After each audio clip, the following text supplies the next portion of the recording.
Hey everybody, I don't know about you, but as you've watched out over the world, the war in Russia and Ukraine is not just isolated to Eastern Europe. It's spread all over the world, and you can see it in market instabilities. You can see it here. People who do not think that that war is affecting you, all you got to do is look at gas prices. You look at your food prices. You see the global change that has happened.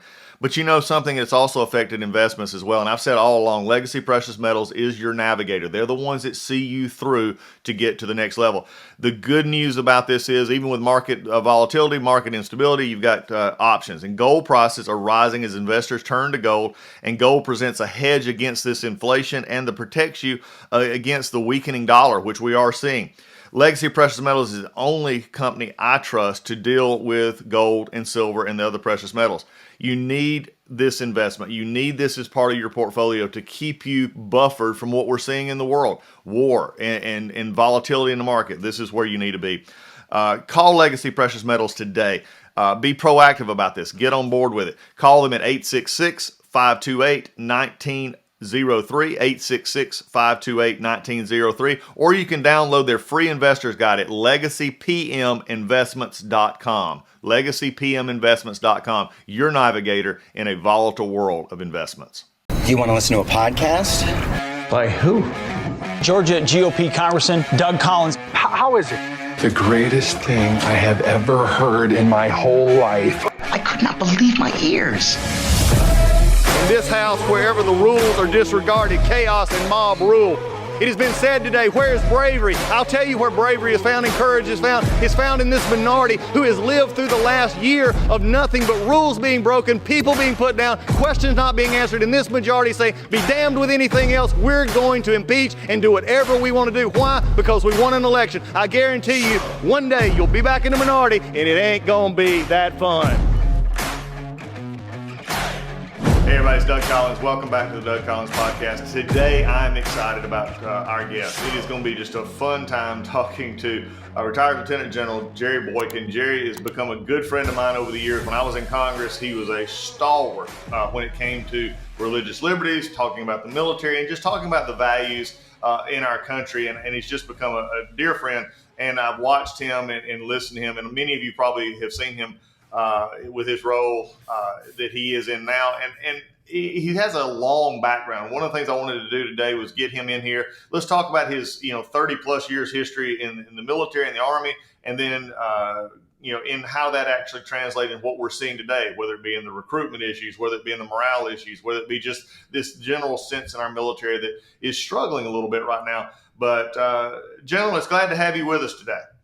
Doug, it's so good to be with you and good to see you again. Well, that's good. Well, we just shared the stage just recently at a conference, and at that point in conference, we also had a good time, taking on a good friend of both of us, Mike Berry, whose Mike's also been on this podcast before. As you lovingly refer to him as our little Marine. Yeah. But he's a firebrand. He is a good one. He is a good one. Well, General, let's start this off a little bit for folks too who may not know you, and I know that may be hard to believe for a lot of folks, but some may not. How did you, when you first went in, you were growing up and you went into the military, and you've been in, you were in a long time. You were in 30-something years. You came in, you came in right at the end of Vietnam, or was you, it's still Vietnam still going on? Where were you at in that process? Yeah, I came in December of 1970, and Vietnam was still going on. And as a matter of fact, I eventually wound up spending about 3 months there in Vietnam in 1972, all the way up to the ceasefire in 73, and then I came home. So you saw the ending there and saw what sort of that fallout, and I'm sure that brought back a lot of issues we'll get to later with this Afghanistan issue that we just saw in this past year or so, just the very frustration of a lot that was going on during that time. Yeah, it was. It was not a good time for the military in general, but certainly for the Army.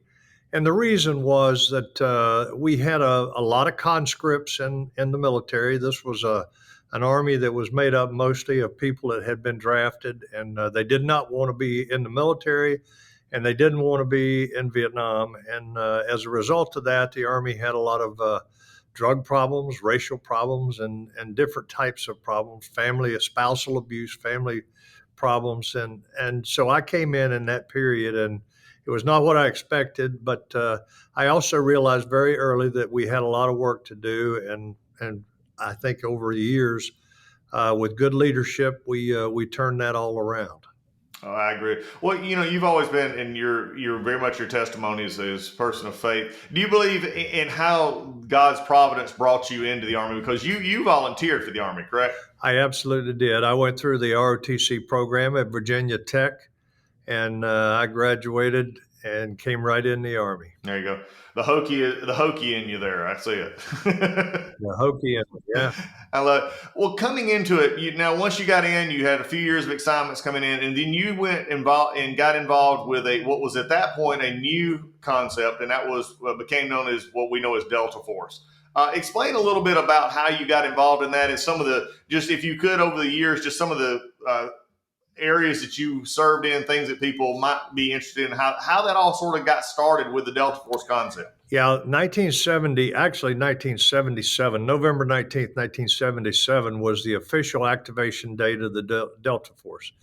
And what brought about the creation of the Delta Force was a series of hostage takings, many of which were high profile, to include the Entebbe raid, when the Israelis went into Uganda and rescued their citizens there that were being held by terrorists. And then you had GSG-9, the German counterterror unit that went into Mogadishu, Somalia, and rescued a Lufthansa plane load of German citizens. And that was occurring, and you had the Munich massacre.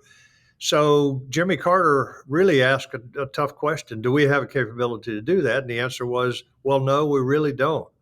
That's not what our military is focused on. And he said, well, I want a capability. So in 1978, we started putting Delta Force together. I was lucky to be one of the original officers there in the Delta Force, and the rest is history, you might say. But look, my first mission after Vietnam, of course, was going into Tehran, Iran, and trying to rescue 52 Americans that were being held by the followers of the Ayatollah Khomeini.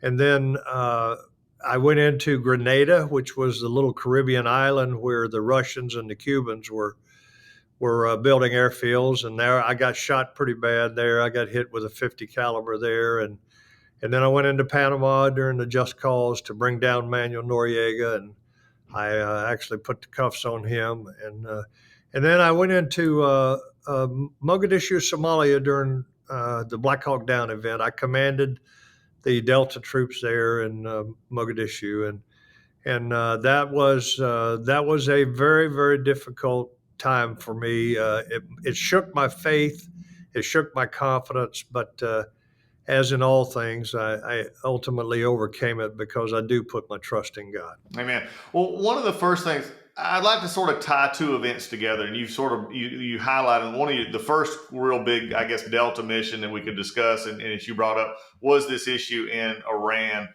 during that time.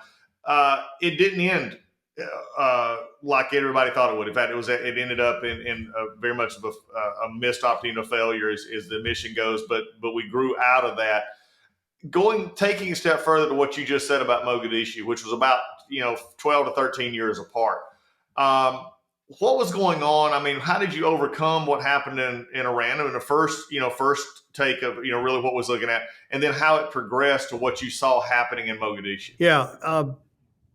That's an interesting question, because I will tell you that when I came out of Iran, I felt like I was carrying the weight of the world. We had failed. We had failed our country. We had failed those 52 people that were held there as hostages. And I got to tell you, we all of us, we carried a tremendous burden. But then several years later, we were able to look back and say, but what happened as a result of that? You know what happened as a result of that? Jimmy Carter was not reelected, and Ronald Reagan was. And Ronald Reagan began a ramp up of the military with increasing the budget, giving them the priority, and letting the commanders do their jobs. And it brought about a total modernization of our military. And more importantly, it brought about the U.S. Special Operations Command, because up to that point, there was no Special Operations Command.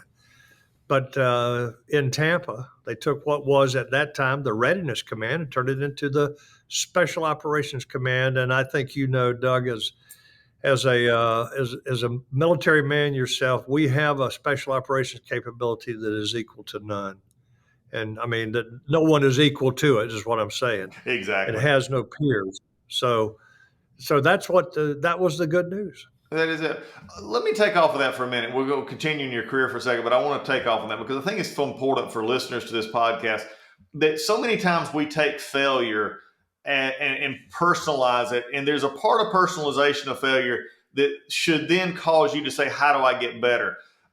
You made the point there that, we saw a presidential change. We saw the military get better.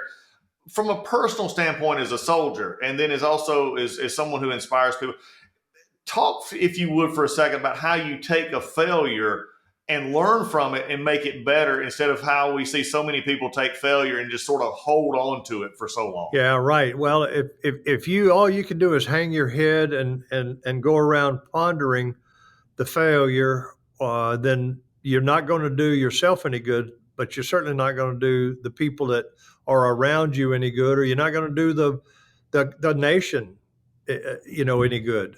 What you've got to do is you got to do an analysis of what happened. And you got to say, what were there mistakes that I made? Were there decisions that I made that were not the right ones? And then what else happened? You got to go through an analysis of that. And then at the end of the day, you come back and say, what would I do different? And then if you can identify things that you would have done different, whether they would have been the key to success or not, then you start the process of getting over it and saying, I'm just waiting for the next opportunity because I'm going to get it right the next time. But in most cases, especially when you're in the military, it's not just you.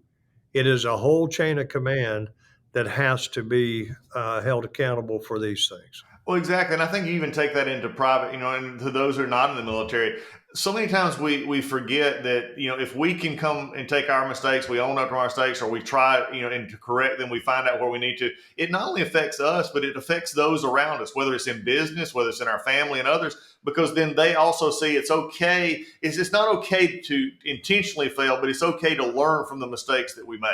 Yeah. And a very important thing there that you're saying is leaders have to be willing to underwrite certain failures.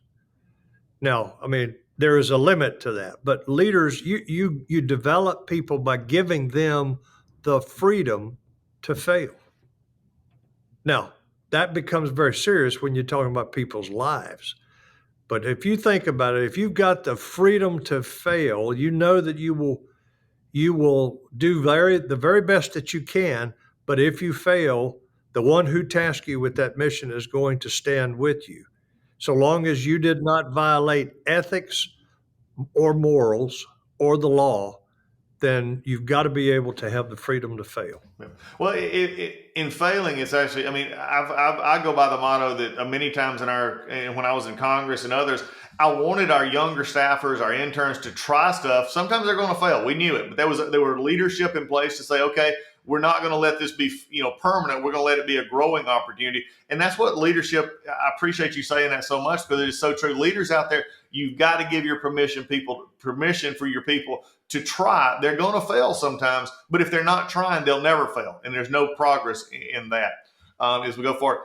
Let's move to Mogadishu again, back to Somalia, which was very popularized in culture through Mark Bowden's book, the Blackhawk Down. It became a movie. For people out there, and again, folks, there's some younger folks who probably only associate you or only associate what you just said to that movie. How was because I'm sure you've seen it. What's the correlation to your role that they've now seen popularized in American culture? Yeah. The movie is actually very accurate, and there are some small things in there that if you weren't there, you wouldn't realize just how those things came about. And a good example is when they had one of the actors there that was covered in rubble. He was just, and all you could see was his eye. Well, that really happened. And that was one man that got covered. They shot an RPG on one side of a wall, and he was on the other side of the wall, and it just covered him up. And his three teammates were there, and all they saw was a couple of feet, and they started pulling those feet out, trying to get him out. And one of them was saying, "Oh, they've killed Jason. They've blown him in half." And they pulled him, and he was about 6'5", and they kept pulling until they pulled him out. And they said, "Man, we thought you were dead." And he said, "What happened?" So that was actually a real thing that happened. But there were some others too that were, less humorous than that. But there were some things. So it was not an inaccurate. The characters in there, the roles and all were a little bit different than what was. I was actually the one that was played by Sam Shepard in terms of what my role was there. But it was pretty accurate. I mean, it really was. And one of the things that I'm glad that they emphasized was when we put two men in, Randy Shugart and Gary Gordon, after the first Blackhawk had been shot down, a second one was shot down 15 minutes later. And Gary Gordon and Randy Shugart were Delta Force snipers. And they pleaded, 3 times they pleaded for us to put them in. They wanted me to put them in so they could get the people out of the second crash there. But I had nobody to support them with. It was just 2 guys against all the Somalis in that part of town. But ultimately they said, "Sir, you got to put us in. We're the only chance those guys have." So we put them in, and obviously they got killed, but they saved the crew, and only one of them ultimately survived and came back to tell us the story about what Shugart and Gordon had done. But they're an example of what our military is all about. It's fighting for the man on your right and left. That's why I'm so stressed by what I see happening to our military today, because unity, a brotherhood, a camaraderie, and a single purpose, working together. And those guys willingly sacrifice their lives for their buddies.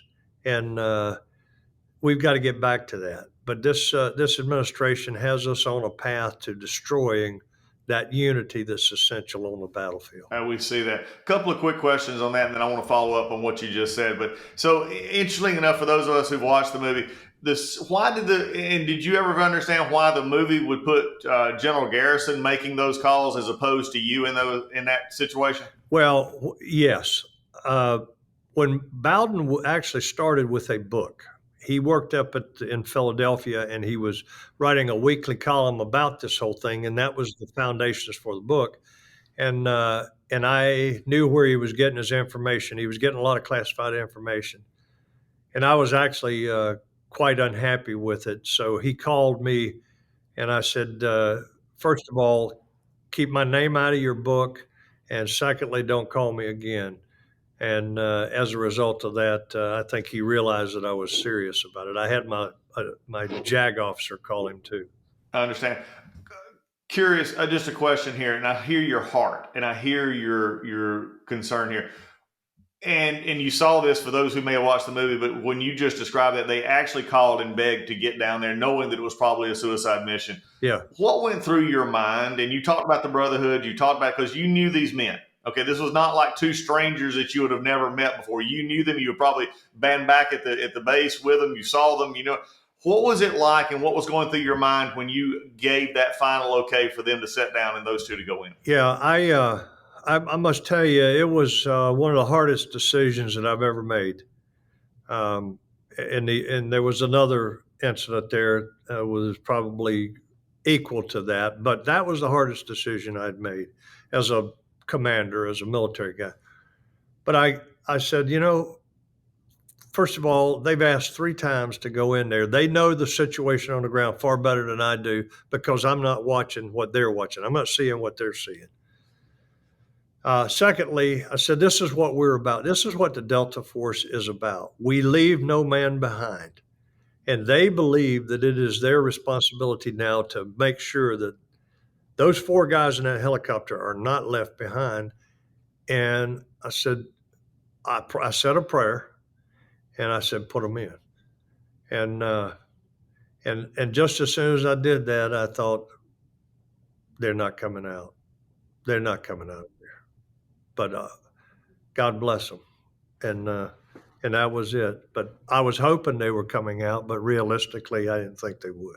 Well, in understanding and all that happened there, and looking at that, mission that was, sort of, supposed to be a short in and out, turned into a much longer, ordeal that has now become, really steeled in many people's minds is that act of what our military is actually, who our military actually is, that bravery that they're willing to go in, whether it was the Rangers, the Delta combination, the Army coming in.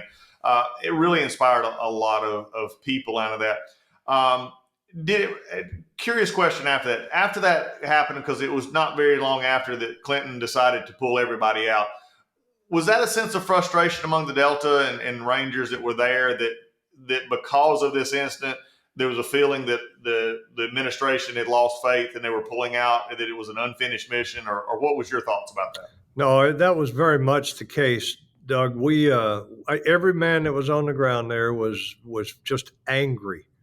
I mean, just an anger that was building towards the President of the United States and the decision to suddenly pull out. And by the way, they actually put, the guy we were after was a guy named Muhammad Farid. He was the head of the Habagadar clan. And he was actually not given, but they sent an airplane, a U.S. military Air Force plane in there to pick him up and take him to some location in Europe for a meeting to negotiate some kind of settlement in there. And that, I'm telling you, what that did to us was giving that guy an airplane to fly to a meeting. That was really kind of almost a breaking point for a lot of us. But again, at the end of the day, you've got to be able to get through those things. You got to be able to sort it out in your own mind and heart. And we did our job. We did it well. In fact, we succeeded. We went in there to capture about 15 people, and we wound up capturing over 20. And that's what we were after. We did it. And we killed, according to the Red Cross, we killed and wounded about 1,100 Somalis. The problem was we lost Americans, and Bill Clinton was not in the frame of mind to be able to accept that. He needed somebody to blame, I understand. Moving forward, coming out of that, you're getting well into your career now. You take a move out of that, and right after that, you move from Delta and into more of a staff role. That's when you became general officer.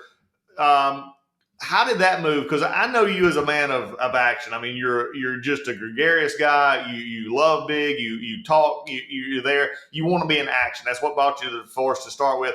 When you started moving toward the more administrative roles, how did that, for someone like you, how did that make, was that difficult? Was that almost a more difficult challenge? Oh yeah, I mean, it always is, especially when you're sent from being on the front lines with the Delta Force up to the Pentagon. That's like being thrown off the San Francisco Bridge or something. But you know what was good about that was, I actually was only on the staff there for a little while, and I got sent over to the CIA. So I spent a couple of years at CIA running covert actions there at the CIA, and so it kind of put me back in the fight, so to speak, and that was a great assignment. And I got to tell you, don't ever say anything bad about CIA around me, because they have some of the finest professionals in the government. And then when I came back for my second tour at the Pentagon, I wound up going over to the Balkans, running a task force there to capture war criminals.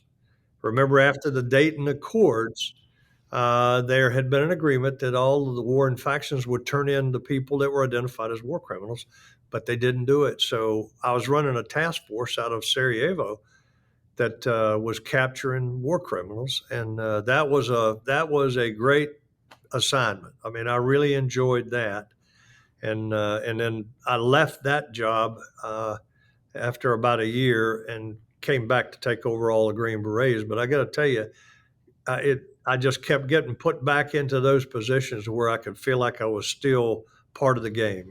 Well, and I think that's an interesting part. Was there, because a lot has been said and sort of it's been hidden a little bit, the Balkans, and that was a very difficult time, especially in that area, wasn't it? Especially with the cruelty and other things that we've seen, coming out of that, especially from the war criminal perspective. Compared to what you saw in Africa to the Balkans, was it was evil just evil, or what did you see with that? Yeah, evil's evil. I will tell you that I saw some bad stuff in Mogadishu, and it was women mutilating bodies, and that was pretty bad. So, and the women are the ones who do it. But that said, it was the same thing in the Balkans. I mean, it was like there was a demonic presence there almost. And yes, we captured a guy named Goran Jelisic, and he called himself the Serb Adolf. And he would go to one of the holding facilities where they were holding prisoners, and he'd get a Muslim prisoner, take him out, and have somebody hold him over the Drina River, and he would castrate him to start with, and then he would shoot him in the head and let his blood drain into the Drina River. And him and his wife, as a matter of fact, were both doing that. And I think that was so disgusting to me that somebody could actually enjoy doing that kind of thing. You know, these people are no threat to you anymore. They've been captured. They're being held in a facility. So I saw that stuff and I thought, you don't know the depravity of man until you actually see it up close and personal at what man's capable of doing. Exactly. One of the things you just said just a moment ago, and I know you, and I believe this is, as well, because I believe there is a spiritual battle. There's the forces that we have in Scripture. It's a demonic presence. You can feel it. You got in trouble for actually saying that, I think, and people didn't like it because you were stating reality. But I'll share an experience, and I wondered if it's sort of like yours, what you saw in the Balkans as well. When I was in Iraq, we were stationed at Balad, which was just north of, about 60 miles north, 50 miles north of Baghdad. And it was where the Saddam Hussein had his Air Force Academy, how it was. But it's where his sons, Uday and Qusay, their torture chambers were there, some of those.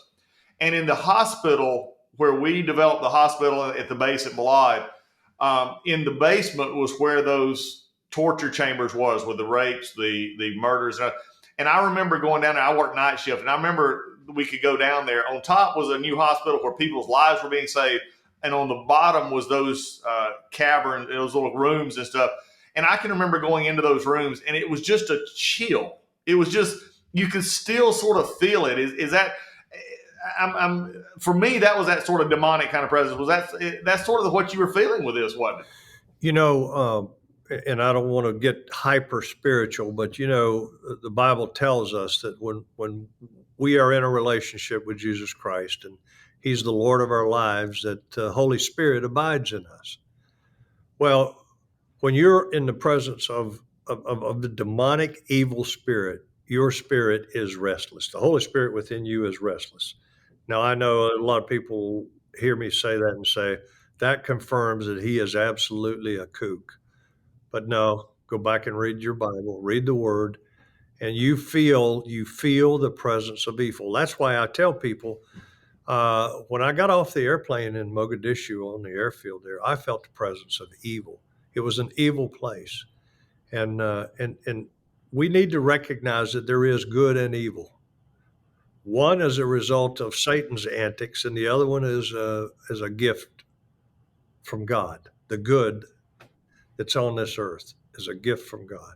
And all things that are good derive from the kingdom of God. So we have to understand that there is a spiritual battle going on. And I will tell you that when you look at some of the atrocities that are committed in these places like Mogadishu and the Balkans and Balad, it can't be described as anything but evil. And you need to understand that, because you can't fight it with carnal weapons. You fight it in the spirit. Well, and that's what's coming along and seeing this battle. Moving along into your Family Research Council, you've been there for several years with Tony Perkins and the rest of the folks there, and you're speaking a lot around the country. We spoke about this recently, and you brought it up early in our conversation, and that is the concern about the brotherhood, the morale, the sister, the troops, men and women who are in the different military branches, and the concern that there is today that it's breaking down. We're seeing this in the recruitment issue, and we've spoken about this as well. From your military experience, and you brought up an interesting part, because there's been, and I actually talked to several, when I was in Congress, there were several retired personnel generals who came by and said, we're destined to go back to a draft. And you had talked about the problems, with conscription coming out of Vietnam. Where are we? I mean, we understand the problems with, morale, vaccine, people are not in shape, those kind of things. Where do you see the shape of our force in the next few years, and how do we get it to where it needs to be? Yeah, this is a two-edged sword, and thanks. That is a very good question, because our military is in rapid decline, and the recruiting is a reflection of what's happening in our military. The military, the Army alone is going to give up 10 to 12,000 billets this year that they just can't fill, and they've only recruited up about 40% of their goal this year, and then the other services are having exactly the same problem. But what's a worse statistic than that is that of the survey that took place by the Heritage Foundation, only 9% of the young men and women that are in the age bracket to be able to come into the military, only 9% want to serve in the military. Now, I grew up on John Wayne. I grew up on men were men. Men wanted to test themselves. We could hardly wait to get our opportunity to wear the uniform and to serve the country. And that is not the case anymore. And that, as far as I'm concerned, is a huge problem in this country, which probably drives us towards ultimately having to go back to a draft, because our adversaries are not getting weaker, they're getting stronger. And they're testing us. And the question is, are we ready to meet those challenges?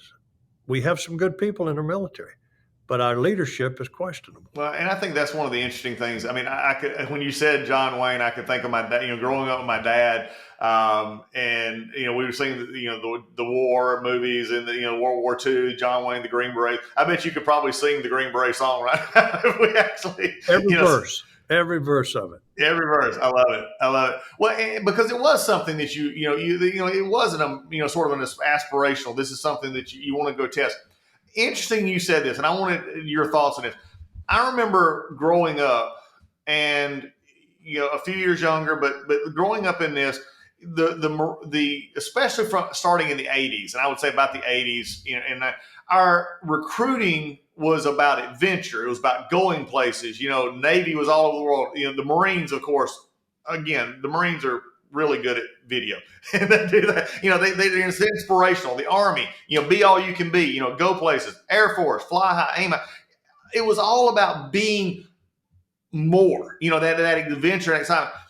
And what I see now in some of our recruiting, it seems like that there's a discussion in our country about, well, just come and serve. It'll be good. It'll be happy. Sort of like I hate to make this, the Private Benjamin kind of analogy from the late 70s. We'll have a condo and we'll go do things.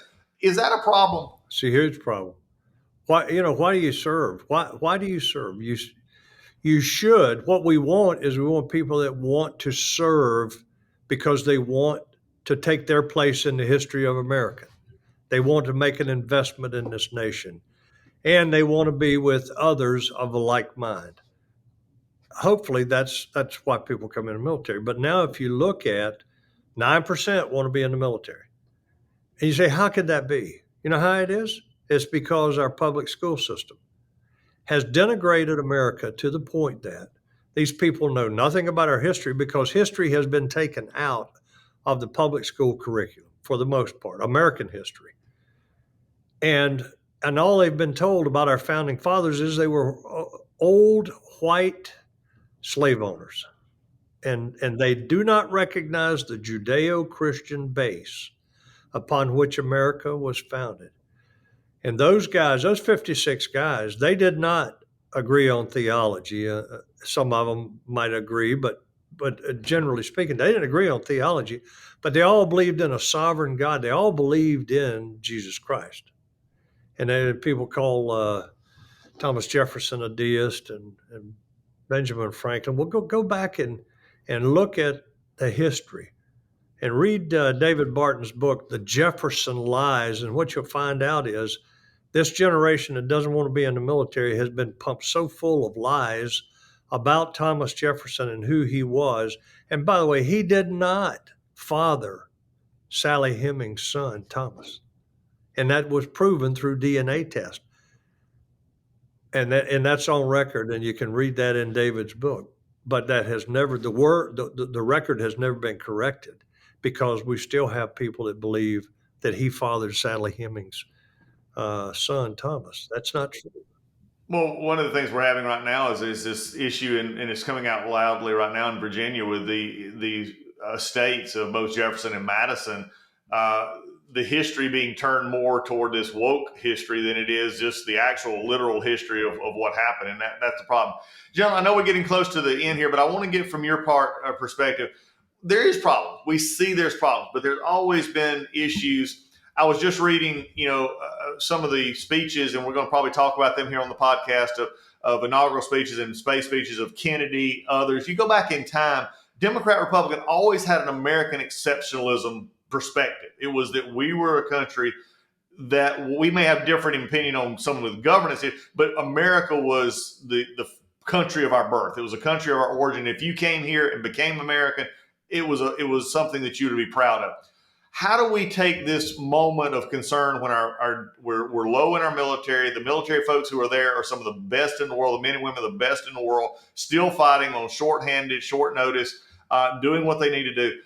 But it can't last in that capacity for a long time. How do we overcome this in the next 10 to 15 years to meet the challenges we're going to have to meet? First of all, we go to the ballot box. And it's not just for the commander-in-chief, which is the president of the United States, according to Article 2. We do need a commander-in-chief that respects our military, but more importantly, understands the mission of our military and is willing to support that mission. This administration is not. Secondly, we get out and take action. We take action with school boards to where we can get history back into the curriculum there, and we can breed a generation of people that understand the sacrifices that have been made. And then the last thing is, as far as I am concerned, we find people, or we ourselves get out and run for offices, starting with the school board. School board may be today the most important elected office, but we also need to get men and women in the Congress, that, especially those that we can get on the armed services committees, to start turning this around. People that understand our military, people that are willing to support our military, and give them the opportunity to restore what we've lost in terms of military ethos and the military readiness. Exactly. Two things here quickly, and then we're wrapping up here. But you just hit something I can't turn away. When I was in the military, when I was in Congress, being in the military, we were in the very small minority of members who had either served or previously serving. It used to be back in the 60s, 70s, you had 60, 70% or more actually had served in some capacity. Now that number, I've heard it as low as 15 to 20%, depending on how you look at it. In fact, our Armed Services Committee in the House right now is chaired by someone who's never served, who's never, they're overseeing, and I get the civilian oversight. For those of you who want to yell and call on the Doug Collins podcast and give you civilian, but there needs to be some understanding, at least in my mind, that gives more, where our Armed Services Committee doesn't have that. Are you saying also that maybe members of the former members, retired members, or even active if they're in reserves, that's something that's missing in Congress right now? There's no question about that, and I think you and I talked a little bit about this out in where were we, Utah.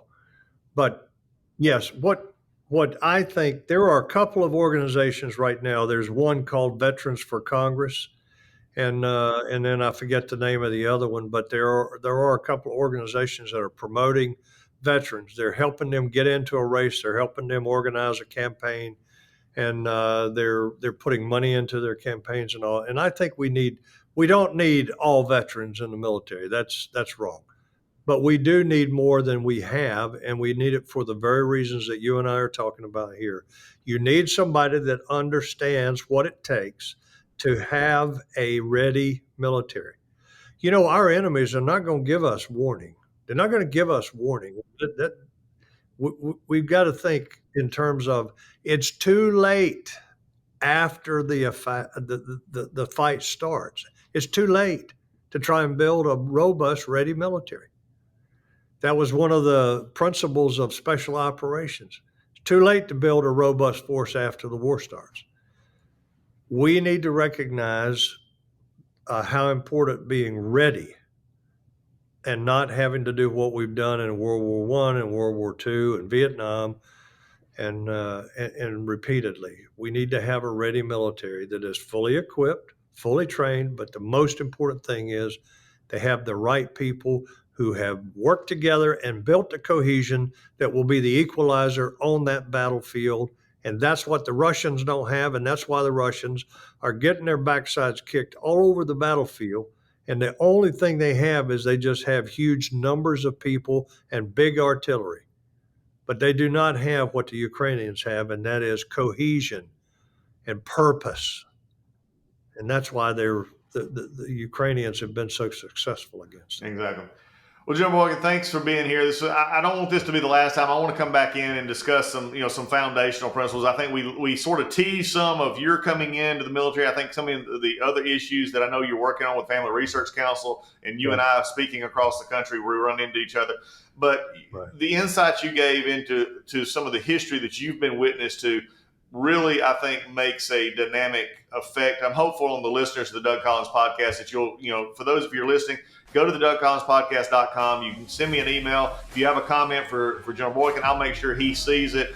Thanks for what you do, but also thinking that you take not only the physical, mental aspect, but combine it with the spiritual aspect, General. And I think that is so missing today that it's not an either or proposition. God made us his whole, and I appreciate you so much actually confessing that. Hey everybody, MyPillow. I just wanted to let you know MyPillow is having the biggest sheet sale of the year. You'll have to help. You have all helped build MyPillow into an amazing company that it is today. And now Mike Lindell, the inventor and CEO, wants to give back exclusively to his listeners. The Percal bed sheet set is available in a variety of colors and sizes, and they're all on sale. For example, the queen size is regularly priced at $89.98, but it is now only $39.98 with our listener promo code. Order now because when they're gone, they're gone. You're not going to be able to get it. These Percal sheets are breathable. They have cool, crisp feel. They come with a 10-year warranty, 60-day money-back guarantee.